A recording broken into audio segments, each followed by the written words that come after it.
네, 오늘 본문은 애굽을 나와 광야를 걷던 이스라엘이 처음으로 겪게 되는 전쟁의 기록입니다. 자, 먼저 기억을 한번 되돌려 보십시오. 출애굽 그 시간쯤으로 여러분의 기억을 한번 되돌려 보십시오. 애굽을 나오자마자 이스라엘은 막바로 뒤쫓아오는 애굽 군대로 인해서 극심한 두려움에 사로잡혀 했습니다. 설상가상 앞을 가로막고 있는 홍해로 인해서 그 두려움은 배가 되었습니다. 하지만 하나님은 홍해를 가르게 하셨고 이스라엘은 마치 마른 땅처럼 그 홍해를 건너게 됩니다. 그리고 가장 큰 두려움의 대상이었던 그 막강한 애굽의 군대, 그 군대는 다시금 흘러넘치는 홍해 바다에 수장되고 맙니다. 그렇게 애굽 군대로 인한 두려움은 사라집니다. 하지만 여전히 이스라엘 공동체는 막연한 지워지지 않는 불안감을 지니고 길을 걷습니다. 어디로 가야 하는 것인지, 어떻게 가야 하는 것인지, 무엇 하나 또렷한 것이 없는 불안한 이스라엘 공동체였습니다. 어디로 가야 할지, 어떻게 가야 할지. 물론 그렇게 불안한 인생을 살아가는 건 우리도 마찬가지인 것 같습니다. 어디로 어떻게 살아가야 할지, 무엇을 목표로 어떻게 살아가야 할지. 하지만 하나님은 그런 이스라엘을 직접 인도하셨습니다. 사람의 상상을 초월하는 초자연적인 방법, 구름기둥, 불기둥의 인도하심이었습니다. 물론 이후에도 계속해서 이스라엘은 크고 작은 문제들을 직면하게 되죠. 광야에서 누구나 겪게 되는 목마름의 문제가 그 대표적인 문제였습니다. 물의 문제가. 하지만 그 역시 하나님에게는 전혀 문제가 되지 않았습니다. 물을 예비하셨고 목마른 이스라엘 공동체가 넉넉하게 풍족하게 그 물을 마시게 됩니다. 양식의 문제, 고기를 먹고 싶어서 불평하던 이스라엘, 그 역시 하나님께서 다 해결하십니다. 만나를 통해서, 메추라기를 통해서 이스라엘을 먹이십니다. 배부르게 하십니다. 하나님께서 우리의 모든 문제도 그렇게 해결하실 겁니다. 매일의 은혜로 먹이시고 입히시는 하나님을 경험하게 될 겁니다. 불안한 인생 걸음이지만 그 걸음 하나님께서 넉넉하게, 안전하게, 분명하게 인도하실 겁니다. 그러나 이번 이스라엘은 이전과는 또 다른 문제, 위기, 상황을 마주하게 됩니다. 전쟁이었습니다. 이방민족 아말렉 족속과의 전쟁을 겪게 됩니다. 봅시다. 8절입니다. 같이 읽죠. 시작. 그때에 아말렉이 와서 이스라엘과 르비딤에서 싸우니라. 그때에 그 무리바의 불평, 원망, 물의 문제, 물로 인해서 백성들이 잔뜩 화가 났고 그 문제를 해결한 바로 그때에, 즉 이제야 겨우 한숨 돌린 이스라엘입니다. 가장 큰 위기의 순간을 넘어선 듯한 그런 순간입니다. 하지만 아니었습니다. 흔히 하는 말로 산 넘어 산이라고, 아말렉 족속이 쳐들어온 겁니다. 예상치 못한 시련, 연이어 겪게 되는 이스라엘입니다. 말 그대로 숨 돌릴 틈도 없이, 정신 차릴 틈도 없이 또 다른 위기가 몰아쳐 온 겁니다. 아말렉, 이들은 에서의 손자 아말렉의 후예들입니다. 이들은 이곳저곳 돌아다니면서 유목 생활을 하던 이들입니다. 그렇게 이곳저곳 돌아다니면서 자신들보다 약한 사람들, 약한 나라, 약한 민족을 만나면 여지없이 약탈하던 그런 족속이었습니다. 해서 싸움에, 전쟁에 능한 이들입니다. 그런 이들이 이번에는 이스라엘을 만났고 이스라엘을 약탈하고자 쳐들어온 겁니다. 이유는 자신들이 이미 차지하고 있는 그 영역을 차지하고 있는 그 영역을 이스라엘이 침범했기 때문일 겁니다. 광야에서 발견하기 쉽지 않은 가축들을 위한 그 조금의 푸른 초장, 그것을 이스라엘의 가축들과 함께 나누어야 한다는 것, 아말렉은 용납할 수 없었을 겁니다. 게다가 가장 중요한 전쟁의 이유는 이스라엘 공동체 속에는 넉넉한 물이 있다는 사실, 그것을 아말렉이 전해 들은 겁니다. 하나님의 은혜로 반석에서 물이 솟구쳤고 그 솟구친 그 우물물을 이스라엘은 소유하고 있다는 사실을 아말렉이 알게 된 거죠. 지난주 우리는 물의 중요성 보았습니다. 광야에서 물은 누구에게나 중요합니다. 소중합니다. 생명과도 같은 것이 물이라고 했습니다. 해서 이스라엘이 누리고 있는 그 물을 아말렉이 약탈하기 위해서 아마도 쳐들어오는 것 같습니다. 결국 이 싸움 피할 수 없었던 이스라엘도 그들 아말렉과의 싸움을 준비합니다. 어떻게 준비하는지 보십시오. 9절입니다. 같이 읽죠. 시작. 모세가 여호수아에게 이르되 우리를 위하여 사람들을 택하여 나가서 아말렉과 싸우라. 내일 내가 하나님의 지팡이를 손에 잡고 산 꼭대기에 서리라. 사실 이스라엘은 전쟁의 경험이 전무하죠. 한 번도 전쟁을 해본 적이 없습니다. 물론 전쟁을 준비해 본 적도 군사훈련을 해본 적도 없는 이들입니다. 당연히 변변한 전쟁 무기도 없죠. 그렇다고 아말렉에게 일방적으로 두 손 들고 항복할 수도 없습니다. 그래서 우선 모세는 그 전쟁을 지휘할 사람을 택하죠. 선정합니다. 바로 여호수아. 드디어 여호수아가 등장합니다. 이후에 민수기 13장은 이 여호수아가 에브라임 지파로 룬의 아들이라고 소개하죠. 오늘 본문은 여호수아를 이스라엘 군대의 지휘관으로 그렇게 소개하고 있기도 합니다. 군대 지휘관으로 여호수아는 전쟁에 나갈 사람을 선정해야 했습니다. 그리고 직접 앞장서서 아말렉과 싸워야 했습니다. 생각해 보십시오. 원래 전쟁이란 것은, 또 전쟁의 지휘관은 이미 갖추어진, 이미 형성된 군대를 지휘하는 자가 지휘관입니다. 그런데 거꾸로 되었습니다. 지휘관을 먼저 정하고 그 뒤에 자신이 지휘할 군대를 모아서 전쟁을 해야 한다는, 말이 되지 않는 그런 상황인 거죠. 동시에 모세는 자신의 역할도 소개합니다.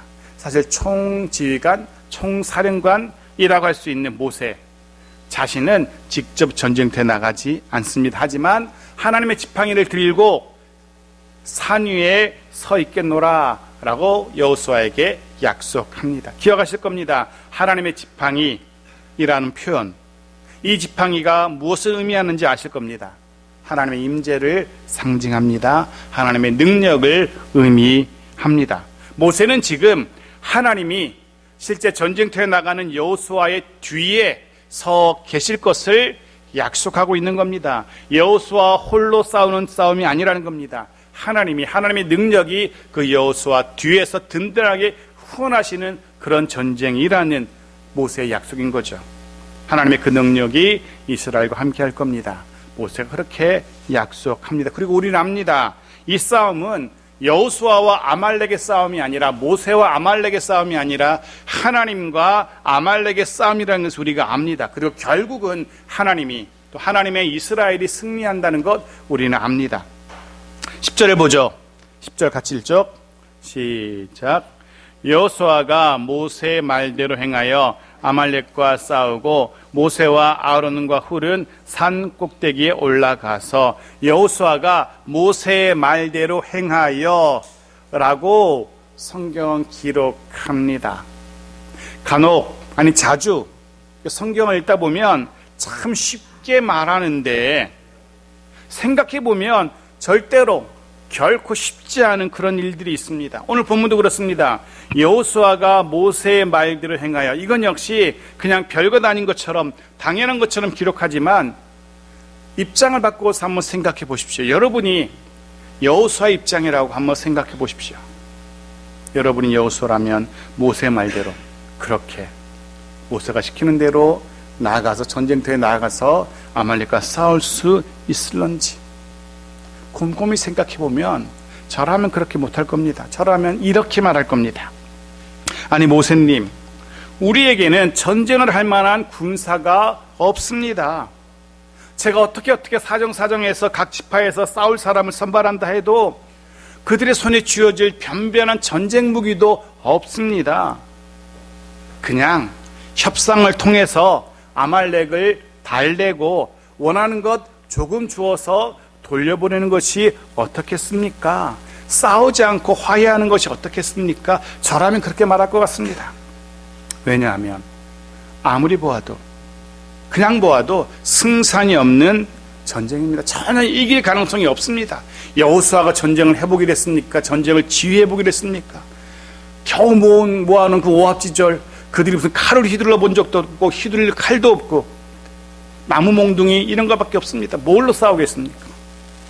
하지만 정작 성경은 여호수아가 모세의 말대로 했다라고 합니다. 그래서 나아가서 각 지파를 돌아다니며 사람들을 모읍니다. 그들을 이끌고 전쟁을 하러 나섭니다. 그리고 약속대로 모세는 아론과 훌 두 사람과 함께, 두 사람의 지도자와 함께 뒤편 산 꼭대기로 올라갑니다. 여호수아가 그렇게 오합지졸의 사람들을 모아서 변변한 전쟁 무기도 없는 그 전쟁터로 달려나갈 수 있었던 이유가 무엇일까? 사람을 모으고 실제로 전쟁터에 나갈 수 있었던 그 담대함 어디서 나왔을까 생각해 봅니다. 분명 자신들의 힘을 믿었기 때문은 아닐 겁니다. 자신들의 군사력 그것 때문에 그렇게 나아간 건 아닐 겁니다. 승리를 확신했기 때문에 전쟁터에 나간 게 아닌 거죠. 아니면 모세 명령 듣지 않고 못한다고 해가지고 모세한테 맞아 죽느니 그냥 전쟁터에 나가 죽는 게 낫지 않을까, 뭐 이런 생각을 했기 때문도 아닙니다. 그럼 왜 여호수아는 그런 이들을 이끌고 싸워보지도 않았던 경험도 없는 그 전쟁터에 나아갔을까? 여호수아에게는 분명한 믿음이 있었던 겁니다. 먼저는 지도자 모세를 향한 믿음, 그리고 그 모세의 하나님을 향한 믿음이 있었기 때문입니다. 모세가 약속하는 그 약속 반드시 이루어질 것이라는 약속에 대한 확신이 있었기 때문에 여호수아는 나갑니다. 약속대로 하나님이 이기게 하실 것에 대한 강력한 믿음이 있었기 때문에 그 믿음 가지고, 그 믿음이 있었기 때문에 전혀 준비되지 않았던 전쟁이지만, 경험이 전무한 전쟁이지만 반대로 전쟁에 능한 아말렉과 싸우러 나갑니다. 그 믿음 가지고. 사무엘상 17장 47절의 말씀을 보죠. 같이 읽죠. 시작. 또 여호와의 구원하심이 칼과 창에 있지 아니함을 이 무리에게 알게 하리라. 전쟁은 여호와께 속한 것인즉 그가 너희를 우리 손에 넘기시리라. 아멘. 전쟁은 여호와께 속한 것인즉. 너무나 잘 알고 있는 그런 말씀일 겁니다. 하지만 이 말씀을 믿고 그 믿음대로 행하는 사람들 그리 많지 않습니다. 여호수아는 그 믿음 가지고 실제로 싸우러 나갑니다. 우리에게도 이 믿음 있기 바랍니다. 우리의 믿음이, 무엇보다 우리의 믿음이 우리의 실제 삶에 적용될 수 있기를, 그런 삶에 적용되는 그런 믿음이기를 간절히 소원합니다. 내 삶의 모든 영역 하나님께 속한 겁니다. 우리의 가정, 자녀들, 생업, 그거 여호와께 속한 겁니다. 하나님께서 이기게 하셔야 합니다. 하나님께서 형통하게 하셔야 합니다. 그렇게 하실 겁니다. 분명 하나님이 하실 것이라는 그 믿음이, 실제 삶에 적용되는 그 믿음이 우리에게, 저와 여러분에게 있기를 간절히 소원합니다. 계속 봅시다. 11절입니다. 같이 읽죠. 시작. 모세가 손을 들면 이스라엘이 이기고 손을 내리면 아말렉이 이기더니. 이상한 일이 벌어집니다. 모세가 손을 들면 이스라엘이 이기고, 반대로 모세가 손을 내리면 아말렉이 이기는 겁니다. 무슨 장기판의 말처럼, 바둑판의 바둑알처럼 전쟁의 승패가 실제 전쟁에서 싸우는, 그 전쟁터에서 싸우는 사람들과는 무관하게 상관없이 모세에 의해서, 정확히는 모세의 손에 의해서 전쟁의 승패가 달라진다는 겁니다. 아말렉의 군사력 혹은 이스라엘의 결사항전의 의지, 이런 건 전쟁의 승패에 아무런 영향을 미치지 못합니다. 단 하나, 오직 하나, 모세의 손, 그 손에 전쟁의 승패가 달려있는 것처럼 보입니다. 손을 들면, 성경에서 손을 드는 경우는 대략 세 가지 정도가 있습니다. 하나는 기도할 때입니다. 또 하나는 누군가를 축복할 때입니다. 마지막 세 번째는 전쟁에서 진격의 명령을 내릴 때입니다. 오늘 본문에서 모세가 손을 드는 이유는 기도하고 있는 것으로 해석이 되어집니다. 기도하고 있는 겁니다. 시편 28편 2절 말씀 보십시오. 같이 읽죠. 시작. 내가 주의 지성소를 향하여 나의 손을 들고 주께 부르짖을 때에 나의 간구하는 소리를 들으소서. 나의 손을 들고 주께 부르짖을 때에, 그렇습니다. 모세가 두 손을 들고 주께 부르짖을 때, 간절히 기도할 때, 정말 죽을 힘을 다해서 기도할 때, 그게 모세가 하나님의 도우심을 구할 때, 하나님께 이 전쟁의 승리를 위해서 모세가 기도할 때 이스라엘은 아말렉을 몰아붙입니다. 반대로 손을 내릴 때, 모세가 지쳐서 기도를 멈출 때 이스라엘은 아말렉에게 몰리게 됩니다. 치게 됩니다. 그렇습니다. 이 전쟁의 승패가 모세의 기도의 유무에 달려 있었던 겁니다. 기도의 유무에. 사도 바울도 똑같이 이렇게 권면하죠. 선포하죠. 에베소 6장 18절 보죠. 같이 읽죠. 시작. 모든 기도와 간구를 하되 항상 성령 안에서 기도하고 이를 위하여 깨어 구하기를 항상 힘쓰며 여러 성도를 위하여 구하라. 사도 바울은 영적 전쟁의 승리를 위해서 필요한 여러 장비와 무기를 언급한 이후에 가장 중요한 승리의 조건, 기도를 언급합니다. 아무리 좋은 무기를 갖추고 있다 할지라도 하나님이 없다면 승리할 수 없는 겁니다. 아무리 잘 훈련된 군대라 할지라도 기도 없이는 승리할 수 없는 겁니다. 하나님께서 이기게 하셔야만 이길 수 있는 겁니다. 오늘 본문, 우리 출애굽기 본문 역시 하나님의 도우심이 기도가 승리의 유일한 이유임을 우리에게 선명하게 보여줍니다. 그리고 다시 한번 이 원리를 내 삶에, 우리의 삶에 적용할 수 있기 바랍니다. 내 삶의 형통함, 우리의 가정과 생업의 창성함, 자녀들의 잘됨, 힘겹고 복잡한 문제들의 해결, 위기의 순간을 넘어섬, 이 모든 것들이 나의 기도에 달려있다는 사실 잊지 말아야 하는 겁니다. 그래서 저마다의 삶을 위해서, 또 가정과 일터를 위해서, 그리고 자녀들을 위해서, 문제 해결을 위해서 정말로 모세처럼 간절하게 주께 기도하는 그런 우리들이기를 주의 이름으로 축복합니다. 그리고 그 기도의 응답으로 모든 삶의, 우리 삶의 모든 영역에서 승리를 경험하게 되는 복된 우리들의 삶이기를 주의 이름으로 축복합니다. 결국 모세의 손이 내려가지 못하도록 곁에서 아론과 훌이 모세를 돕습니다. 그를 통해서 모세의 손이 해가 지도록 내려오지 않게 됩니다. 모세의 기도가 멈추지 않고 끊이지 않고 계속되었던 겁니다. 그 결과 13절입니다.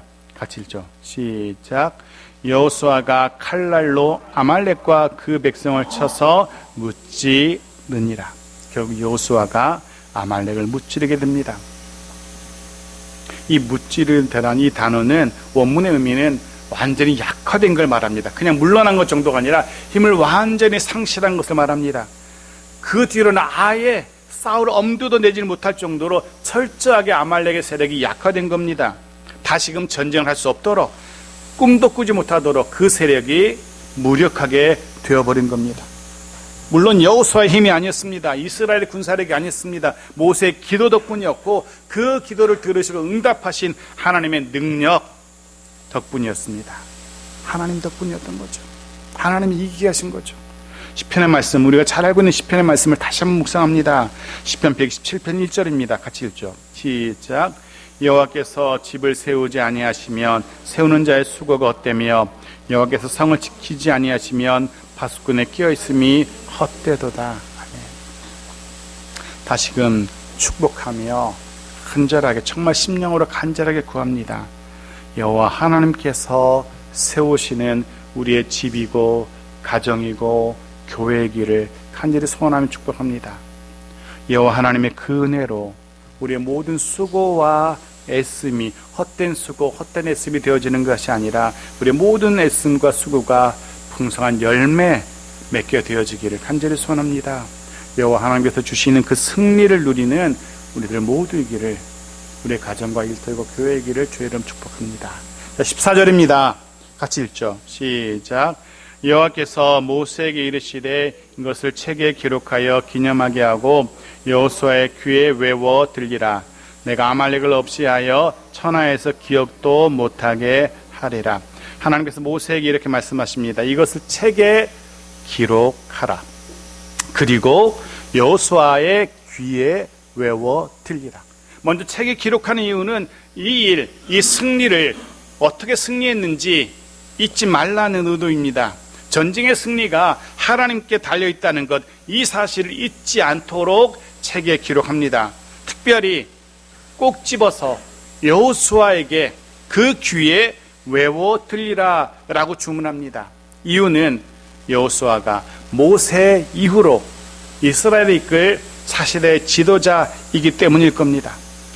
귀에 외워 들리라는 번역의 원문은 귀에 두어라 라는 의미입니다. 귀에 두라. 귀에 두어라. 무슨 말입니까? 하도 들어서 귀에 못이 박힐 정도로, 귀에 앵앵거릴 정도로 저절로 외워지도록 계속해서 반복해서 그 귀에 들려주라는 그런 의미인 겁니다. 여호수아가 절대 잊지 않도록 밤낮으로 이 일을 여호수아에게 이야기해 주라는 겁니다. 그래서 그것이 절대로 잊혀지지 않도록. 우리도 그래야 됩니다. 하나님의 은혜가 잊혀지지 않도록 우리의 삶에 그렇게 기록할 수 있기를 바랍니다. 길을 가다 보면 차를 타거나 하다 보면 모든 사람들 다 한결같이 다 핸드폰 손에 들고 그 핸드폰을 이렇게 쳐다봅니다. 모든 사람이 다 손에 길을 갈 때 다 핸드폰을 손에 들고 있죠. 그것처럼 우리의 손에, 또 다른 손에 하나님의 은혜가 늘 들려 있었으면 좋겠습니다. 절대로 그 은혜를 잊지 않는 그런 우리의 일상이었으면 좋겠습니다. 그렇게 하나님의 은혜가 늘 우리와 함께 하신다는 그 사실을 우리의 마음에 새기는 그런 우리들의 매일의 삶이었으면 좋겠습니다. 때마다 일마다 그 은혜가 기억나고, 때마다 일마다 그 은혜가 기억나서 내 삶의 새로운 도전이 되고 힘이 되는 그런 말씀, 그런 일이었으면 좋겠습니다. 더 중요한 것은 우리의 자녀들에게도, 다음 세대 우리의 자녀들에게도 반복적으로 들려주고 보여줄 수 있었으면 좋겠습니다. 우리의 말로, 우리의 삶으로 들려주고 보여줄 수 있었으면 좋겠습니다. 해서 저절로 그들도 일마다 때마다 하나님의 은혜가 생각나고 기억되어지도록, 그리고 그 하나님의 은혜로 승리하는 삶을 살아낼 수 있도록, 그런 우리의 자녀들이도록 그렇게 우리가 애썼으면 좋겠습니다. 자, 마지막 15절 보죠. 같이 읽죠. 시작. 모세가 제단을 쌓고 그 이름을 여호와 니시라 하고, 아말렉과의 전쟁, 이스라엘의 승리를 끝난 후 모세가 하나님께 감사의 제단을 쌓아올립니다. 감사의 예배를 드리는 거죠. 그리고 그 제단의 이름을 여호와 니시라고 부릅니다. 여호와 니시. 니시는 깃발이란 뜻입니다. 그러니까 그런 거죠. 여호와는 나의 깃발이시다라는 그런 신앙 고백입니다. 깃발, 이 기는 군대 상징이기도 합니다. 그 군대의 위엄과 힘을 보여주는 것이 그 군대의 깃발입니다. 여호와 니시.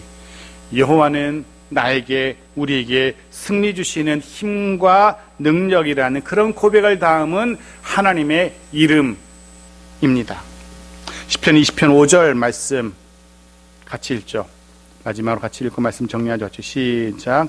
우리가 너의 승리로 말미암아 개가를 부르며 우리 하나님의 이름으로 우리의 깃발을 세우리니 여기서 내 모든 기도를 이루어 주시기를 원하노라. 하나님의 이름, 우리 하나님의 이름, 그 이름, 그것이 우리가 높이 들어야 하는, 우리가 자랑해야 되는 나의 자랑, 나의 깃발입니다. 그 이름이.